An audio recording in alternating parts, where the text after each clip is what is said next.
America और Israel में छिड़ा महायुद्ध। ट्रंप ने नेतन्याहू को कहा पागल। ईरान ने अमेरिकी वेस पर दागी मिसाइलें। अमेरिका के राष्ट्रपति डोनाल्ड ट्रंप इस वक्त इजराइल के प्रधानमंत्री बेंजामिन नेतन्याहू से इतने ज्यादा गुस्से में हैं कि उन्होंने फोन पर उन्हें जमकर खरी खोटी सुना दी है। ट्रंप ने सीधे सीधे नेतन्याहू को पागल तक कह दिया है और कहा है कि अगर वो नहीं होते तो आज नेतन्याहू जेल की सलाखों के पीछे होते।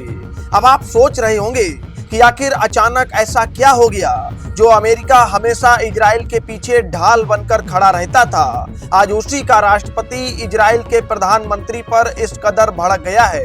तो चलिए इस पूरी कहानी को बहुत ही आसान शब्दों में समझते हैं कि मिडिल ईस्ट में इस वक्त कितनी बड़ी आफत आ चुकी है। दरअसल पूरा मामला लेबनान पर इजराइल के हमलों से जुड़ा हुआ है। इजराइल ने लेबनान में एक हिजबुल्लाह कमांडर को मारने के लिए पूरी की पूरी इमारतें जमींदोज कर दी और इस हमले में बहुत सारे बेकसूर आम लोग मारे गए। बस इसी बात से ट्रंप का पारा सातवें आसमान पर पहुंच गया। ट्रंप इस बात से बेहद नाराज है कि इजराइल बिना सोचे समझे इतनी बड़ी तबाही मचा रहा है और मासूमों की जान ले रहा है। लेकिन इस गुस्से के पीछे सिर्फ इंसानियत नहीं है, बल्कि इसके पीछे एक बहुत बड़ा राजनीतिक खेल भी चल रहा है। दरअसल अमेरिका और ईरान के बीच पिछले कुछ समय से पर्दे के पीछे बहुत बड़ी बातचीत चल रही थी।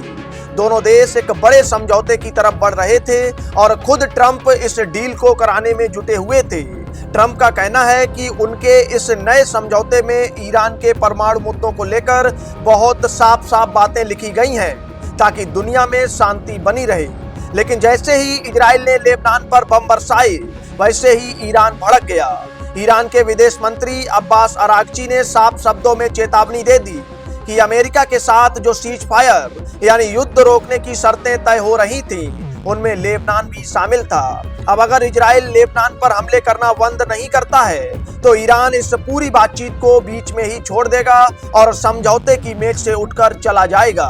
ट्रंप की मेहनत पर पानी फिरता देख उन्होंने तुरंत नेतन्याहू को फोन घुमाया और कहा कि तुम्हारी इन्हीं हरकतों की वजह से आज पूरी दुनिया तुमसे और इजराइल से नफरत करने लगी है। तुम तुरंत इस बर्बादी को रोको। लेकिन बात सिर्फ बातचीत टूटने तक ही नहीं रुकी है। हालात इतने बिगड़ चुके हैं कि ईरान ने कुवैत में बने अमेरिकी मिलिट्री बेस पर सीधे 2 बैलिस्टिक मिसाइलें दाग दी हैं। गनीमत ये रही कि अमेरिका के डिफेंस सिस्टम ने इन मिसाइलों को हवा में ही मार गिराया और कोई बड़ा नुकसान नहीं हुआ। ईरान का कहना है कि उसे अपनी रक्षा में जवाबी कार्रवाई करने का पूरा हक है।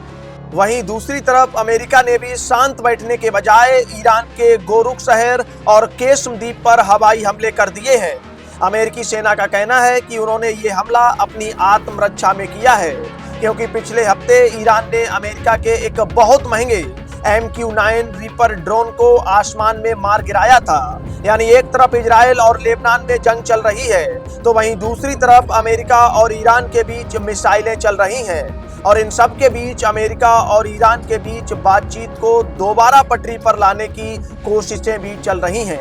CNN की रिपोर्ट बताती है कि इतनी तनातनी के बाद भी दोनों देशों के बीच संपर्क पूरी तरह टूटा नहीं है और बातचीत को आगे बढ़ाने की कोशिश की जा रही है। लेकिन सबसे बड़ा सवाल यही है कि क्या इजराइल के प्रधानमंत्री बेंजामिन नेतन्याहू अमेरिकी राष्ट्रपति डोनाल्ड ट्रंप की इस सख्त फटकार के बाद लेबनान पर हमले रोकेंगे या फिर उनकी ये जिद पूरी दुनिया को एक महायुद्ध की आग में झोंक देगी। इस पूरी खबर पर हमारी नजर लगातार बनी हुई है। आप बने रहिएगा भारत अपडेट के साथ। नमस्कार।